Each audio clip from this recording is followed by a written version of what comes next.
Ok, bueno, el tema de hoy compete a la ecografía de la piel y sus anexos. O sea, este es un tema bastante Sí, fácil desde el punto de vista anatómico, a diferencia de pélvico, por ejemplo, que pues es muy nutrido en anatomía. Aquí ecográficamente piel es muy sencillo, pues son tres capitas que tienes que ver y listo. Eh, la mayor cantidad de veces que te van a solicitar un eco de piel y partes blandas es para buscar absceso o para buscar lipoma.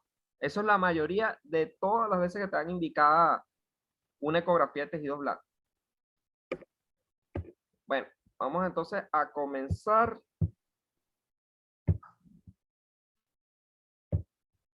Ok. Ok, antes de comenzar a hablar de la ecografía de la piel, debemos conocer la anatomía. Aquí esta lámina resume que la piel es el mayor órgano del cuerpo humano, obviamente también el más extenso en cuanto a área se refiere. Actúa como barrera protectora que aísla el organismo del medio que lo rodea. Esto se consigue gracias a todas las estructuras que la conforman. Entre ellas, bueno, sabemos toda la cantidad de células, líquidos, que se van adaptando pues a toda la temperatura ambiental y nos proporciona protección, etc. Poco de anatomía y fisiología, sabemos que las estructuras de la piel incluye pues vasos sanguíneos, incluye glándulas sebáceas, la formación del tallo del pelo, en este caso que se observa bastante bien, comprendido acá su porción basal, el folículo piloso, hay la presencia de vasos linfáticos, nervios y glándulas. ¿Qué es lo importante de aquí? Que te sepas estas tres cosas que abarca la piel, que son la epidermis, la dermis y el tejido celular subcutáneo. Eso es lo básico. ¿Por qué? Porque cuando yo voy a hacer realizo la ecografía, que obviamente tiene que ser, ya tú estás bastante adiestrado en eso, un traductor lineal, si es sectorial también lo puedes usar. Lo importante es que maneje alta frecuencia, muy alta frecuencia.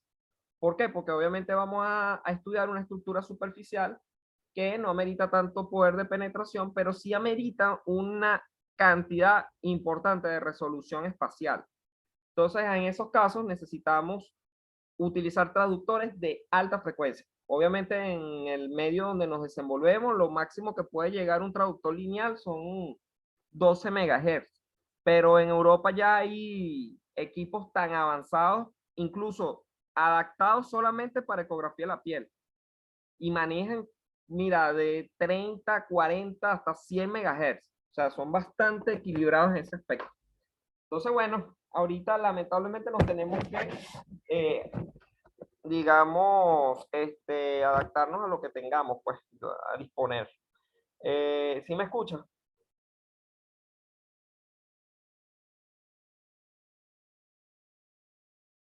¿Luego me escuchas?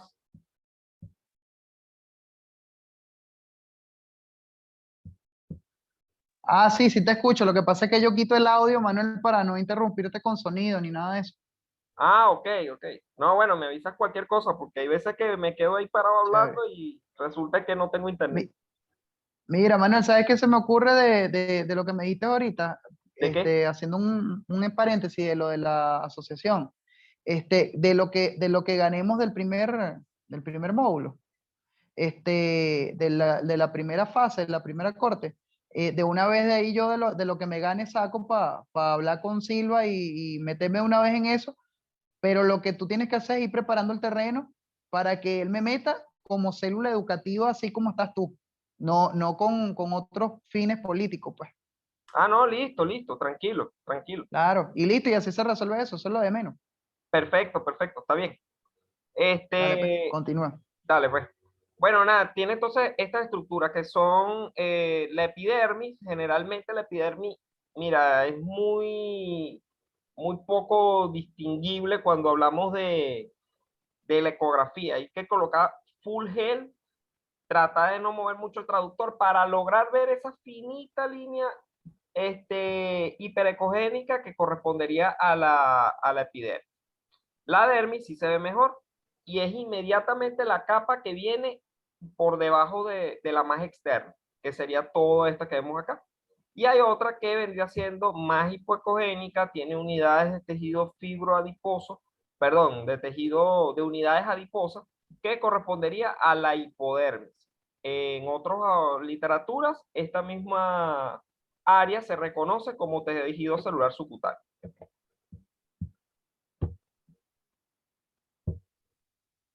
Ok, bueno, la introducción. Entonces, ¿para qué te van a pedir un eco de partes blandas? Primero, para descarte de tumores de partes blandas. Presencia de celulitis, presencia de lipoma. En caso de que ya sea un lipoma confirmado clínicamente, lo que te dicen es para ver si es un angiolipoma, ¿verdad?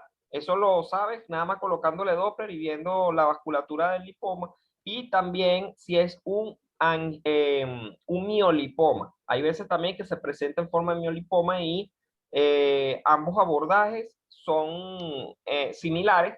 Sin embargo, los tratamientos posterior al acto quirúrgico son distintos. Entonces, importante siempre considerar eso ese nombre allí de lipoma, angiolipoma y miolipoma.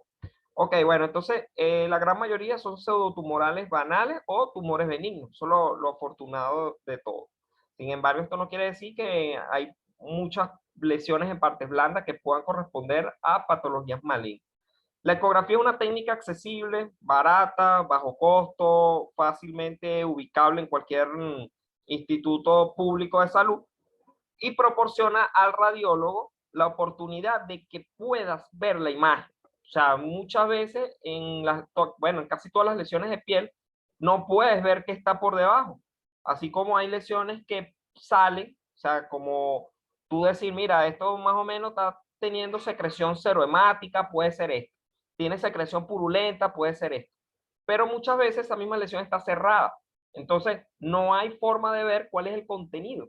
Entonces, antes de punzar al paciente, antes de drenar o antes de cualquier cosa, se solicita la ecografía.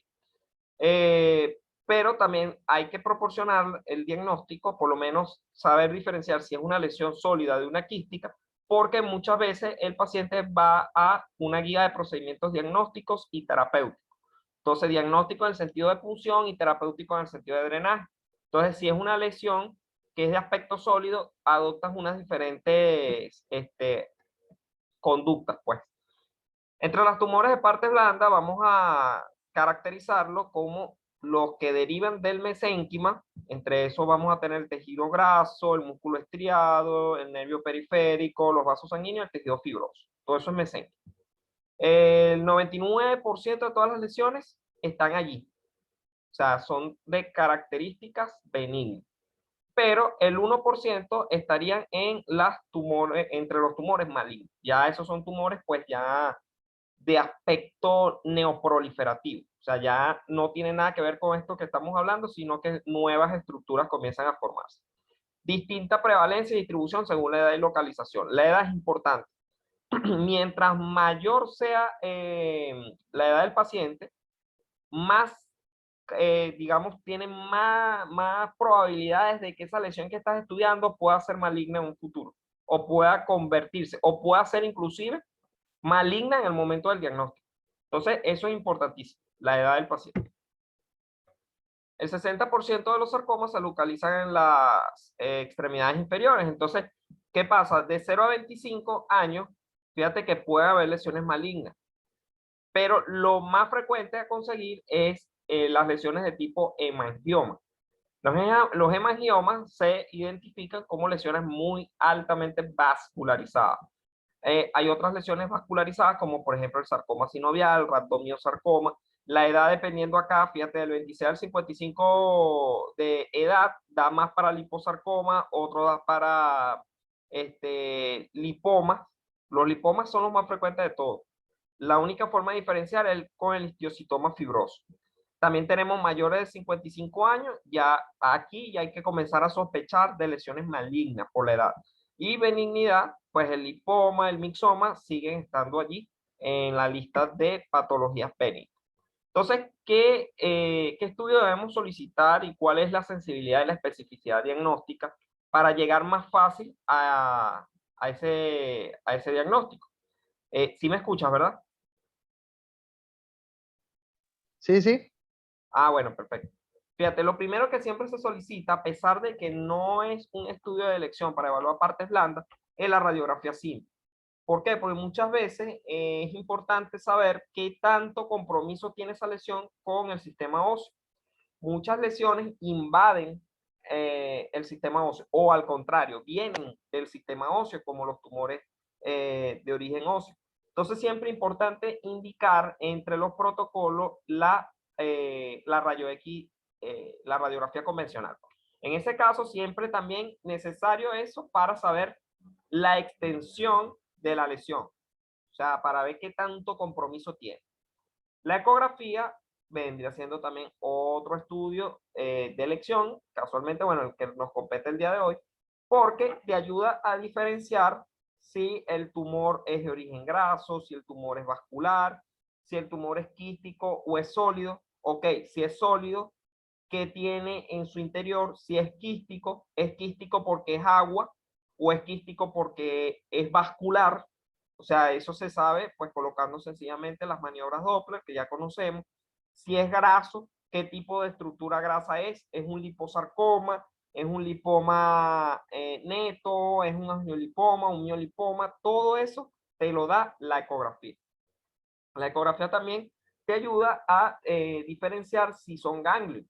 Muchas veces en pediatría, y me atrevería a decir que el 100% de todas las indicaciones de masas en piel que ven los pediatras en niños solicitan la ecografía para poder observar si eso es una masa o es un ganglio. Muchas veces, afortunadamente, son puros ganglios o son plastrones adenomegálicos o adenitis, que la ecografía también brinda esa oportunidad de diferenciar.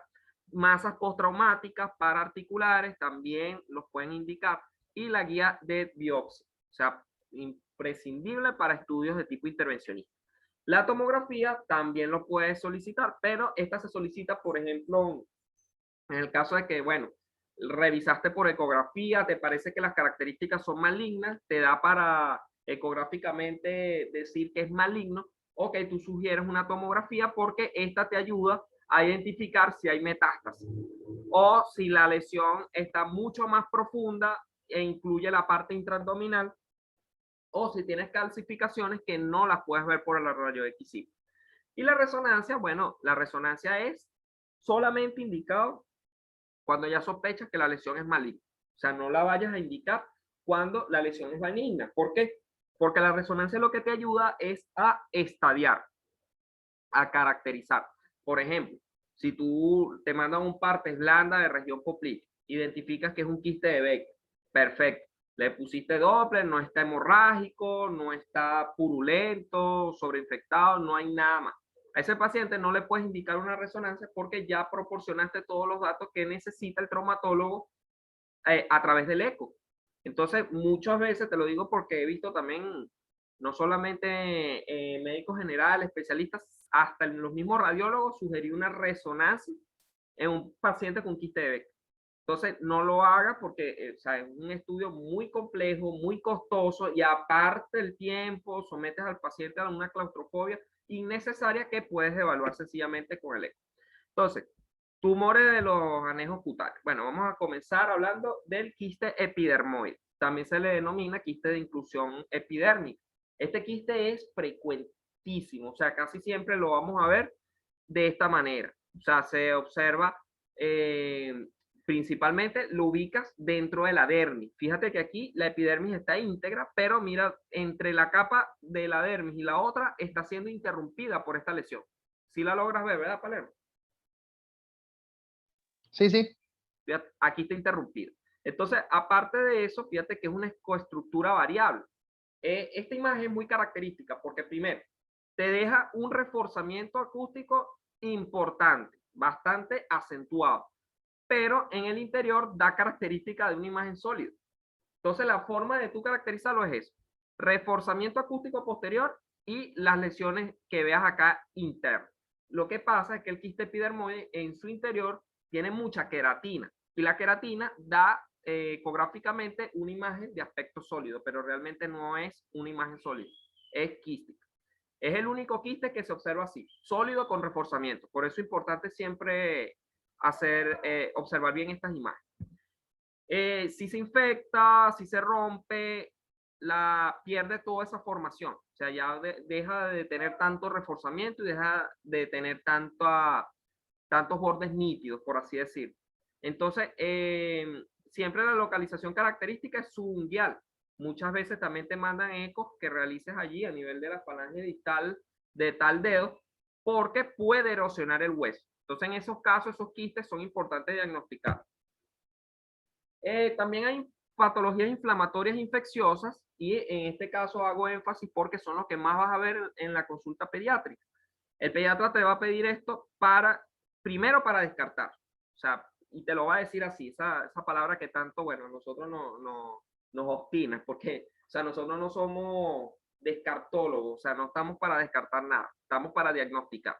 Entonces, en ese caso, las adenopatías pueden ser cervicales, axilares, inguinales, y lo importante es que tú logres por la clínica del paciente decir si esa adenopatía es reactiva o es tumoral. Eso lo puedes decir. Entonces, dependiendo, te viene un niño que te cursa, pues ya te dice la madre con un antecedente, pérdida de peso, linfocitosis, doctora, hace 2 meses lo diagnosticaron con linfoma de Hodgkin y ves que tiene todas estas imágenes, pues ya puedes decir que hay adenopatía de tipo tumoral. Ahora, si la paciente más bien tiene fiebre, tiene un aumento de volumen, enrojecida la zona y una puerta de entrada, ok, eso es una adenopatía reactiva. Entonces, hay de tipo inflamatoria. Fíjate que lo primero es que tienes que reconocer, Palermo, es si es una adenopatía o es una adenomegalia o es un ganglio normal. Ok, la forma de diferenciarlo es, si tú ves que el ganglio lo ves primero que todo, está ovalado, tiene bordes definidos, tiene un centro graso ecogénico, tal como ves aquí en esta segunda imagen. Y aparte capta, porque acuérdate que siempre todo ganglio tiene un centro iliar captante. Eso indica que es una adenopatía, posiblemente porque está aumentada, y el tamaño, obviamente, está aumentada de tamaño. Tú lo vas a saber porque por lo general pasan de 1 centímetro, en las que están en el tronco superior. Pero la del tronco inferior, en el caso de las inguinales, allí es hasta 2 centímetros considerado normal. Entonces, cuando tú ves estas imágenes, siempre es importante que logres diferenciar. ¿Es una adenopatía o una adenomegalia? La adenomegalia también, en este caso, está aumentada de tamaño, pero todo lo demás está normal. En la adenopatía puede haber cambios, es decir, puede distorsionarse. En vez de ser oval, se vuelve redonda. En vez de tener centro graso, perdió el centro graso. En vez de haber captación de flujo central, más bien la hay periférica. Entonces, todo eso nos indica que estamos frente a una adenopatía y siempre hay que descartar la parte maligna.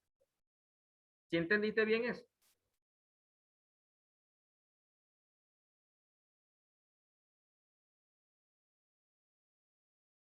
¿Aló? ¿Sí me escucha? Sí, sí, que si tienen las características, pierden las características normales, Ajá, hay que plantearlo como una adenopatía y a descartar procesos neoproliferativos. ajá, pero Es lo que acuérdate entiendo. siempre que pues lo tienes que plantear como adenomegalia si las características están normales y el tamaño está aumentado. Pero si todo Y el está tamaño está alterado, aumentado, ajá. si las características Ajá. están aumentadas, el tamaño está aumentado, ahí es donde tú lo planteas como una adenopatía. O ¿Oíste? sea, adenopatía básicamente es cuando hay posibilidad de malignidad. Hay posibilidad de malignidad, sí. Posibilidad Y de malignidad, adenomegalia pero cuando no ya. siempre es maligno. Ok. Y adenomegalia sencillamente se usa cuando es algo probablemente Inflamatorio, inflamatorio, benigno. sí, Ok. pero conserva todo lo demás. Importante. Ok, tumores de parte blanca. Me atrevo a decir que más del 90% son tumores adiposos. El lipoma es el tumor benigno más frecuente y lo importante que reconocer son las características ecográficas. Primero, son imágenes, digamos, bueno, dependiendo, ellos son isoecoicas con respecto al tejido graso. Eso es obvio. pero el lipoma puede variar dependiendo de las características que él tenga. ¿En qué sentido? Si tú, por ejemplo, ves en el lipoma, son fusiformes, ovalados, están en relación con el tejido, en el tejido celular subcutáneo, pero tú ves que, por ejemplo, tiene todas estas estriaciones que son imágenes hiperecogénicas distribuidas de forma lineal, extensas. Esto generalmente obedece a miolipomas, porque tienen características o ecopatrones muy similares a la del músculo. Entonces, en esos casos, siempre es importante que logres ubicar bien. Aquí en este caso, fíjate que aquí sí es netamente adiposo. O sea, tiene su imagen completamente similar a la del tejido graso. Y ahora, la otra forma es que tú a esto le coloques Doppler. Porque si tú ves que ese lipoma, mira, vascularizó fuertemente, ya eso es un angiolipoma. Ahora, si tú ves que los índices de resistencia están cambiando, las velocidades también, puedes ya entonces colocar el diagnóstico de la sospecha ecográfica de un liposarcoma, que también se pueden comportar igual. Ellos son similares a un lipoma. La diferencia del liposarcoma es que tiene una irrigación característica, una irrigación bastante acentuada, Neovascularización. ¿Cómo? Esos malos, los que mencionaste, el liposarcoma, ellos me imagino que tendrían neovascularización, índice de resistencia baja y índices de pico sistólico alto, o sea, velocidad pico sistólica alta. Sí, pero ahí tienes que entonces tomar en cuenta otros parámetros, como el índice de pulsatividad, evalúas otros hallazgos, como por ejemplo,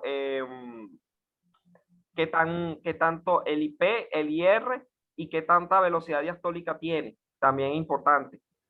Cómo responde al Doppler, si realmente la vascularización es central solamente o es periférica. ¿De dónde viene la irrigación? ¿Es una neoirrigación o viene de otro vaso que lo está acompañando? Todo eso es importante. Si infiltra los Mira, planos cutáneos, también, porque muchas veces okay. lo vas a ver en el liposarcoma. Clínicamente hace unos bordes bastante importantes y bastante abultados en el paciente. Entonces, y son bastante agresivos en cuanto a la parte de los bordes, puede hasta ulcerarse, un poco, en fin, sin fin de cosas. Entonces, normalmente tú lo puedes diagnosticar es cuando está en fase precoz. Entonces, por eso es que todo lipoma no lo podemos subestimar.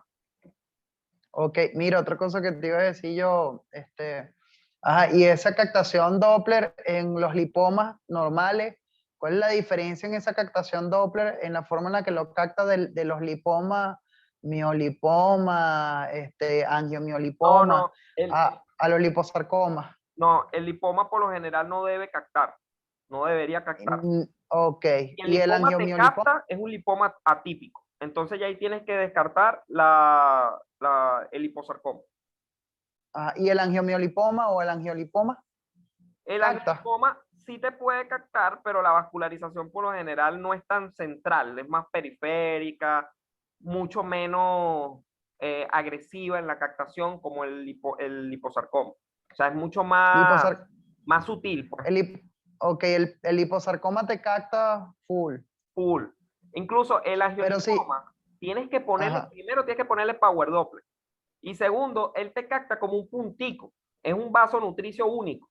Entonces tú le pones power doppler, subes toda la ganancia y se ve es un puntico allí. Pero, o sea, lo importante es que le digas al cirujano que ahí hay un vaso sanguíneo, porque si él extrae el lipoma como acostumbra hacerlo, se puede llevar ese vaso y va a ocasionar una hemorragia espantosa. Entonces, él tiene que prevenir eso con, obviamente, ya los usos o sea, ay, ¿cómo es que se dice eso? Lo que producen vasoespasmos, pues, lidocaína, toda esa broma. Ajá. Entonces, evitas tanto sangrado y ocasionas, pues, una exéresis más definida, ¿me entiendes?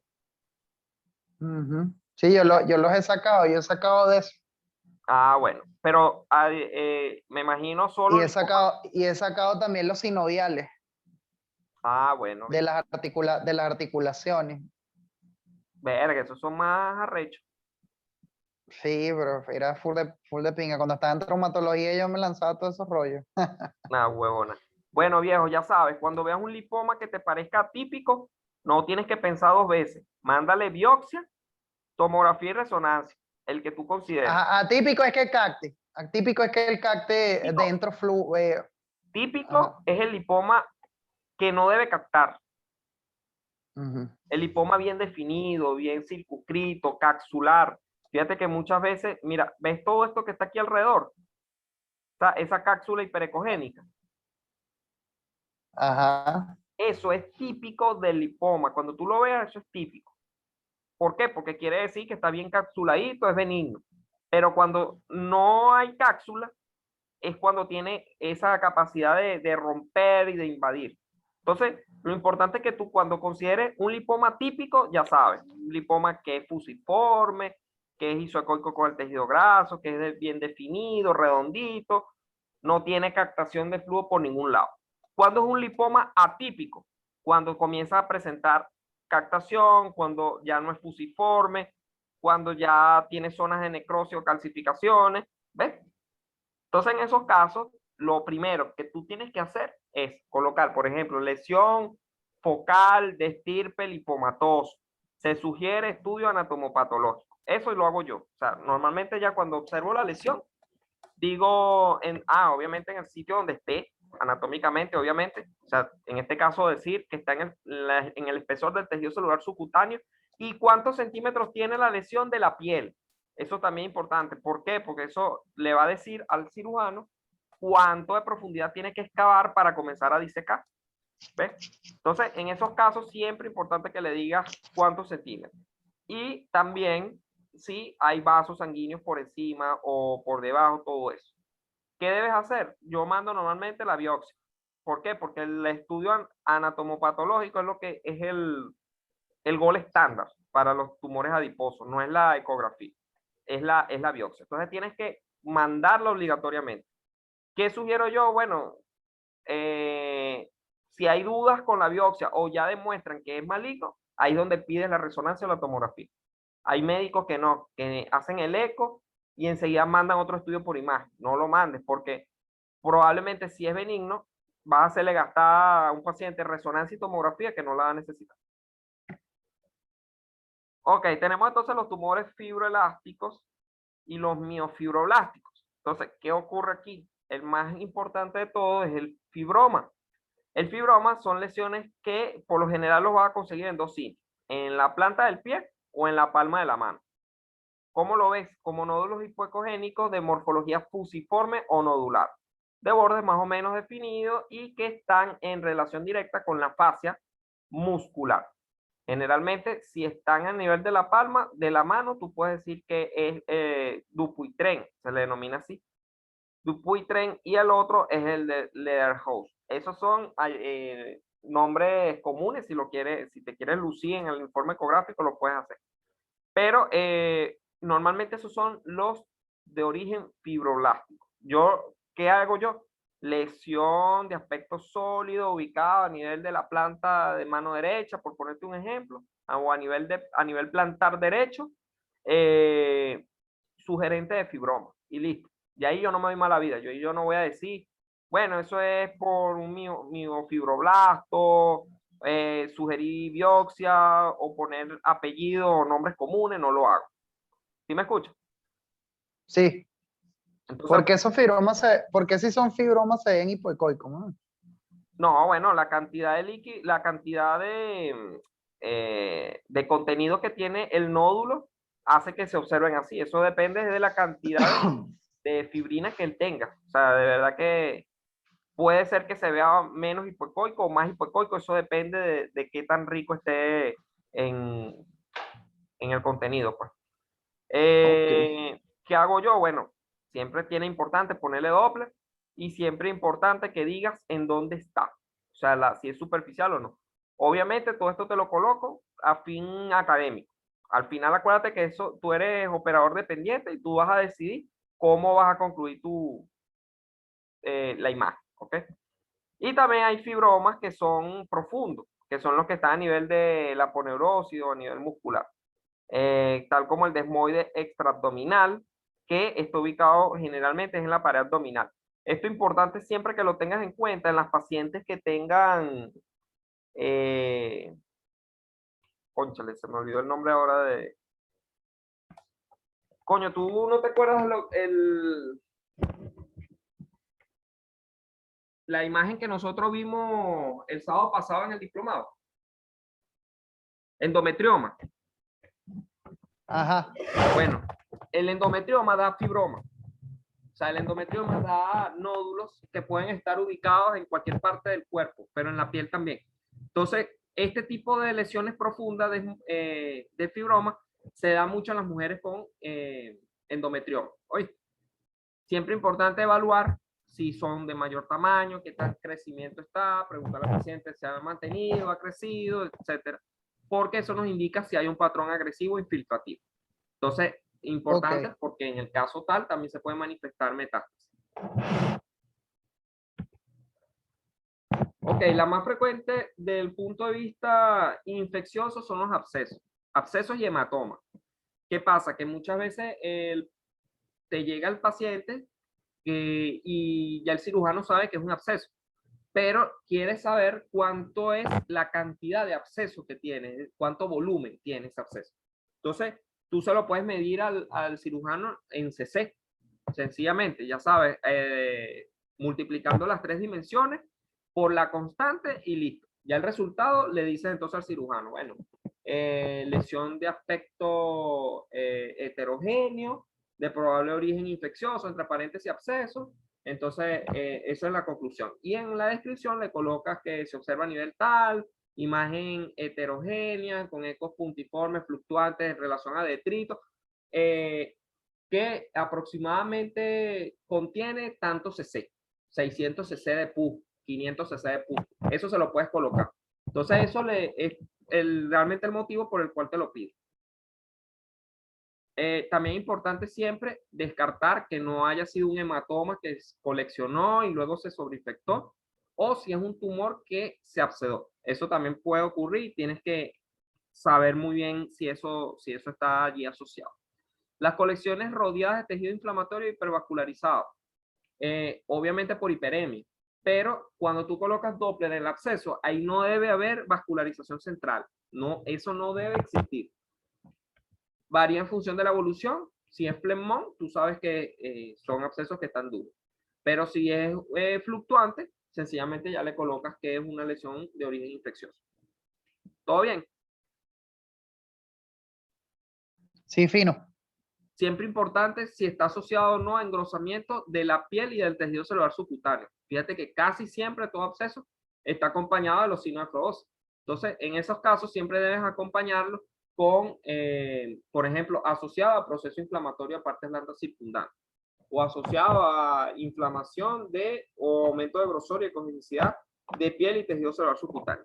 Mides la lesión, la multiplica por 0,523 y dices cuántos centímetros está de donde está la capa externa hacia la piel. Porque tienes que decir cuánto más o menos tiene que introducir el paciente, el cirujano, para drenar eso. También hay pseudotraumática. En este caso, recuerda siempre que en los pacientes que están postquirúrgicos se forman seromas. Entonces, el cirujano también te puede indicar el partes blandas para ver qué tanta colección hay en la cicatriz postquirúrgica. Muchas veces en las cesareadas, esas son las que más frecuentemente te lo piden. ¿Para qué? Para buscar colecciones linfocerosas, colecciones hemáticas o colecciones purulentas. Bueno, la necrosis grasas. A veces la necrosis grasa es un poco difícil de ubicar. En este caso yo sugiero siempre realizar la resonancia, es mucho más específica. Ok, también te van a pedir búsqueda de líquidos intraarticulares. Eso te lo pueden pedir en el caso de un paciente con artritis séptica. No es un eco articular, no es que le vas a hacer un músculo esquelético o un eco articular. Lo que vas a buscar es líquido. Entonces, en esos casos, diferenciar los líquidos de los quistes suele ser útil. ¿Por qué? Porque muchas veces se logra confundir mucho. O sea, hay veces que son quistes cuando tú sabes que no hay comunicación directa con ninguna articulación, como por ejemplo derrames articulares. Pero cuando son quistes, estos tienen una sinovial que comunica con la articulación. Ejemplo, en el quiste de Beck, en el quiste artrosinovial, todo eso, esas lesiones son muy frecuentes. Cuando es líquido, casi siempre en forma de cuña, está desobedeciendo por completo los planos porque está completamente diseminado, irregular y anecoico completamente. Hay también gangliones. Los gangliones son también ubicados como y también denominados como quistes artrosinoviales. ¿Por qué? Porque son limitados en una cápsula no sinovial. Eso no hay forma de saberlo ecográficamente. Eso es algo completamente por resonancia. Pero tú ves si tiene relación directa con la articulación o no la tiene, o son uni o multiloculares. Generalmente esos pueden obedecer a gangliones. Entonces los gangliones se observan así, como imágenes hipoecogénicas, bien definidos, ovalados, que no tienen extensión por un plano o por el otro, sino que están bien circunscritos y bien diferenciados. Generalmente los vas a conseguir, los vas a hacer el diagnóstico diferencial muy fácil, es porque ellos están nada más en muñeca y tobillo. O sea, no se ven gangliones en ningún otro lado, al menos yo no he visto en otro lado. Generalmente muñeca y tobillo. Ok, también se puede observar granulomas. Los granulomas ocurren porque hay un cuerpo extraño. Entonces, ¿qué ocurre? El mismo organismo ocasiona una respuesta inflamatoria ante ese cuerpo extraño, ocasionando un abultamiento. Ese abultamiento generalmente es el granuloma. Cuando ocurre, que observas esa imagen, que te piden esa imagen, pregúntale siempre al paciente si se enterró algún objeto, si hay algún tipo de traumatismo o alguna picadura, o ya sea por aguijón o algún otro puerta de entrada por otra causa. Importante siempre que esa imagen la asocies a eso, porque si la asocias, entonces puedes hacer el diagnóstico de granuloma ecográficamente. Lo ves así, como lesiones irregulares, con masas bastante heterogéneas que están aumentadas de vascularización por el mismo patrón inflamatorio hiperémico y que casi siempre puede estar asociado al cuerpo extraño. Fíjate aquí abajo, vemos esta imagen hiperecogénica que posiblemente sea secundario a una aguja o a una espina que se haya, con la que se haya lesionado el paciente. Siempre acompañado de procesos inflamatorios circundantes. La celulitis también otra de las indicaciones de ecografía de piel y partes blandas, y te lo van a pedir no para el diagnóstico, porque la celulitis es 100% clínica. Te lo van a pedir es para saber la extensión de planos profundos y para saber si está abscedado. Cuando eso lo veas, lo debes reportar. Si no lo ves, no importa, repórtalo igual porque le estás dando ya la información que quiere saber el cirujano. Ok, la miositis, muchas veces también te van a pedir la ecografía para ver cómo está el músculo. El músculo, por lo general, puede atrofiarse, puede hiperatrofiarse, puede inclusive cambiar su ecogenicidad. Acuérdate que la ecogenicidad del patrón muscular es de tipo patrón fibrilar. Muchas veces ese patrón fibrilar se interrumpe por imágenes irregulares, distorsionadas, que nos llevan a hacer el diagnóstico de una miositis. Miositis, inflamación del músculo. Casi siempre secundario a traumatismo. Pregunta siempre que no hay un traumatismo porque siempre está asociado.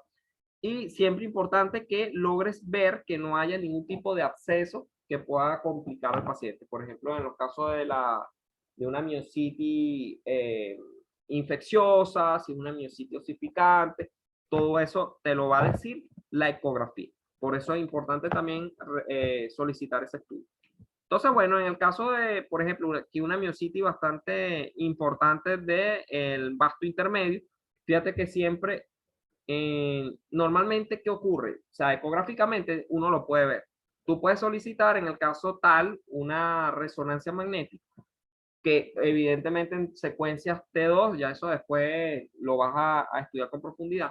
En secuencias T2 hay una hiperintensidad que se hace brillante y que en este caso puede corresponder a áreas de edema circundantes. Ahí habría que hacer pues otro tipo de secuencia que correspondería a una miositis de vasto intermedio. ¿Qué hago yo? Yo no mando la resonancia. En ecografía veo el vasto intermedio, o el vasto interno, externo, y veo que hay una imagen que interrumpe el patrón fibrilar, como vemos acá, ya inmediatamente hago el diagnóstico de miositis.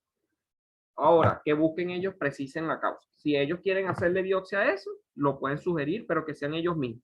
No lo sugieras tú porque no hay una forma de caracterizar por eco si tiene características presuntas de malignidad.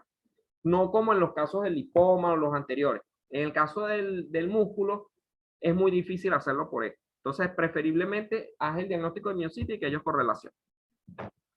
El elastofibroma también se puede observar. Yo he visto, creo que como 1 o 2 en toda la pasantía. Y lo único que primero están originados por traumatismos a repetición y tal cual, una ecoestructura fibrilar, tal como vemos acá, la localización siempre es típica porque lo vamos a conseguir a nivel subescapular. Entonces, en este caso, puedes decir que se trata de un elastofibroma. Sin embargo, si no tienes completamente certeza de eso, no te des mala vida, porque coloques las características de la lesión, es más que suficiente. También hay otras, como por ejemplo, engrosamientos de la sinovial, o sea, engrosamiento de la vaina que recubre los tendones. En esos casos, hay una representación que se llama sinovitis billonodular pigmentada. Eso también le pueden sugerir ecografía los traumatólogos para ver qué tanta compromiso hay vascular y si hay frecuencia de lesiones ligamentarias, es decir, alrededor. Entonces, siempre importante que veas que eso tenga una relación importante con el tendón, porque si no tiene relación con el tendón, entonces no es una tenosinovitis, sino que al contrario puede ser más bien un quiste epidermoide. Ok, tumores vasculares son frecuentes observarlos clínicamente, pero no mandan los ecos. El hemangioma por lo menos no le indican ecografía. Sin embargo, si te lo llegasen a solicitar, siempre ten en consideración que es solamente para ver qué tanto invasión hay. Y si hay hemangioblastomas, por ejemplo, o hemangioma, siempre ver si hay la evolución del mismo. O sea, si ha crecido, si hay una vascularización de tipo malformación vascular, que eso lo puedes ver a través de lesiones internas, como por ejemplo flujos venosos arteriorizados o lo que es el signo del yin yang. Todo eso te puede acompañar a decir que hay una malformación. Entonces, eso es lo que puedes reportar. Una malformación arteriovenosa, ¿no? Obviamente. Entonces, bueno, para concluir, la ecografía es muy útil como técnica inicial de screening. Ya sabemos que para el diagnóstico de tumoraciones de parte blanda no da un diagnóstico anatomopatológico, pero te da un diagnóstico bastante presuntivo, complementario, que va a ayudar muchísimo al tratante. Conocer siempre los datos de malignidad. ¿Por qué? Porque siempre, si infiltra plano, ya tú sabes todas las características de una lesión maligna. Infiltra plano, que no es paralelo al eje perpendicular, sino más bien es mucho más grande en altura, tiene reacción desmoplásica, adenopatías, etcétera. Todo eso nos indica malignidad. Con respecto al quiste epidermoide o epidérmico, pegué también estas diapositivas acá. Obviamente todas estas diapositivas, obviamente como estoy grabando la clase y lo voy a subir a YouTube, son origen de la doctora Rebeca Rodríguez. Ella es la autora material de todo esto. Entonces, bueno, obviamente lo tomé prestado en su clase de lesiones de piel para, bueno, usarlo ahora.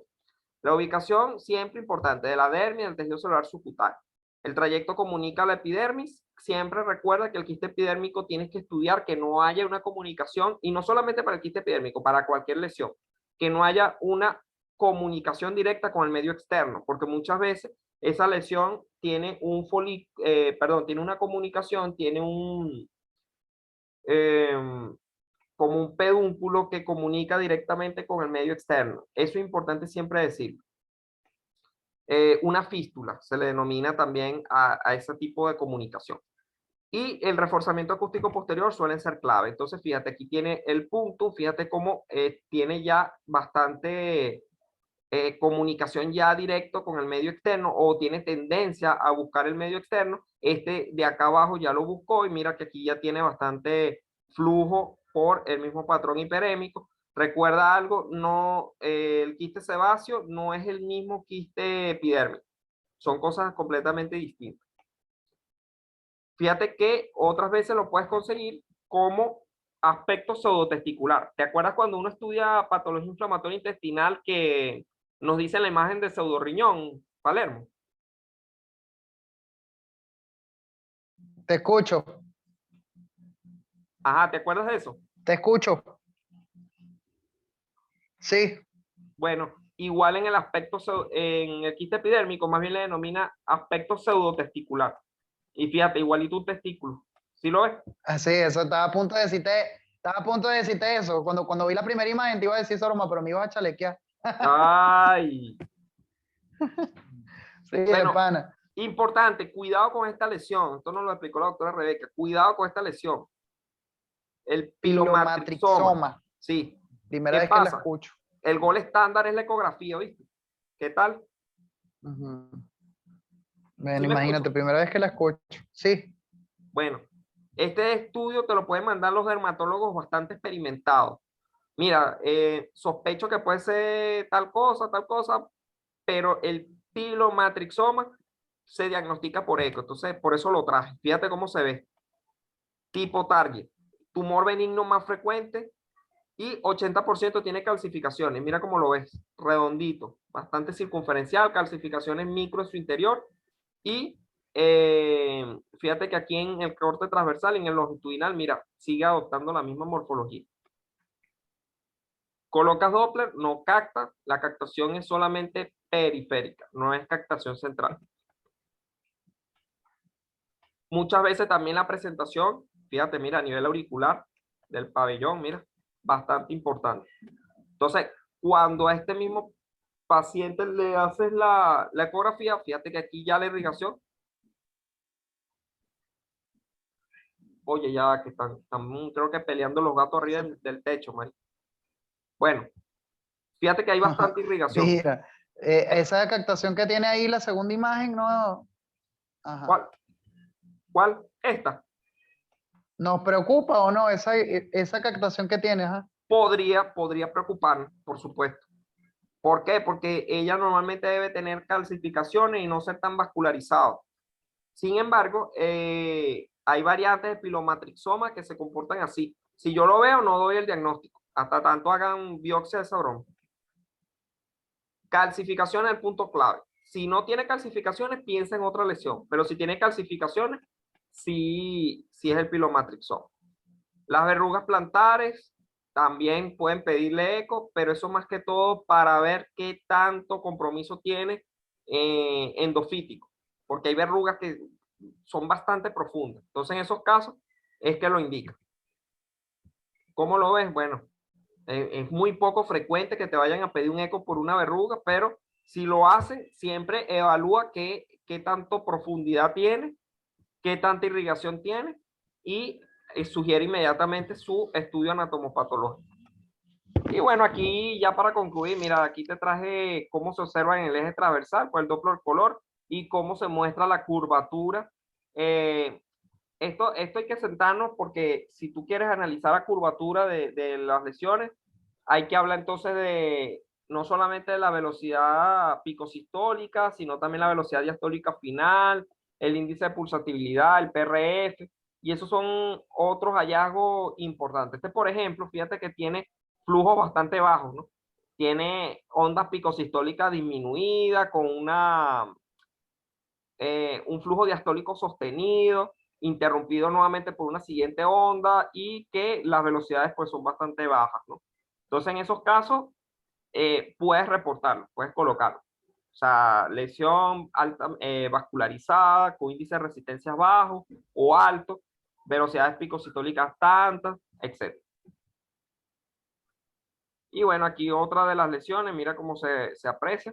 Siempre importante ver que no haya compromiso vascular porque no vas a mandar a un paciente al cirujano sin reportar la parte de la vascularización, porque el cirujano, acuérdate que es muy mecánico. Él va con el bisturí, rompe esa broma y listo. Pero importante siempre que digas que está vascularizado porque así puede prevenirse mejor. Entonces, ya te acuerdas de este, ¿verdad? Sí, pilomatrixoma. Pilomatrixoma, ya sabes. ¿Qué vas a reportar entonces? Que la lesión original en la piel o no está en la piel, qué tanto compromiso está, la ubicación anatómica, recuerda si está en la epidermis, si está en la dermis o si está en la hipodermis, si es quístico sólido, esto es lo más importante el punto 3, porque a partir de ahí tú abres la gama de diagnóstico. El diámetro de la lesión, no solo el diámetro, también las características con respecto al eje paralelo del plano cutáneo, si está interrumpiendo el eje paralelo o no. ¿Es una lesión vascular o no? También importante. Eso lo vas a saber con el Doppler color.